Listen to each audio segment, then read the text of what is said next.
হাসনাবাদের বরুণহাট রামেশ্বরপুর পঞ্চায়েতের পালপাড়া এলাকার ইছামতি নদীর ঘটনা।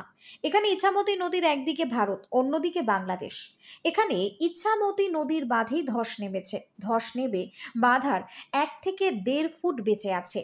বড় জোয়ারের জলের ধাক্কায় যখন তখন পুরো বাঁধটাই ভেঙে জলের তলায় তলিয়ে যেতে পারে। আর এই নদীর বাঁধ ভেঙে গেলে কয়েকটি গ্রামের কয়েক হাজার পরিবার জলমগ্ন হবে। ক্ষতি হবে একদিকে যেমন সাধারণ মানুষের, অন্যদিকে চাষের জমি এবং মাছের ভেড়িরও। তাই এলাকার মানুষ চাইছে অবিলম্বে এই বাঁধ মেরামত করুক সরকার।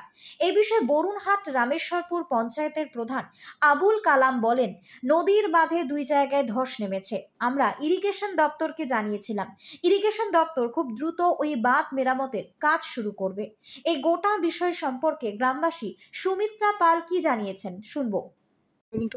আমাদের এখানে প্রতি বছরই ভেঙে যায়, নদীর জল ঢোকে, বাচ্চা কাচ্চা নিয়ে বাস করা আমাদের অসুবিধা হয়ে যায়।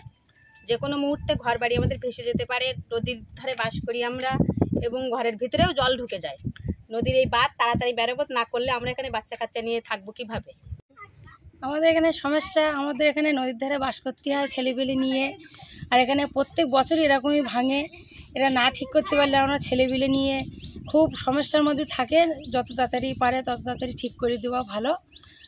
আর জল ঢুকে গেলে আমাদের ঘর বাড়িতে নিয়ে ছেলেপিলে নিয়ে খুব অসুবিধার মধ্যে থাকতে হয়। কি চাইছেন কি? আমাদের যত তাড়াতাড়ি পারে এইটা ঠিক করে দিতে। ব্যুরো রিপোর্ট, নিউজ বঙ্গ টাইম।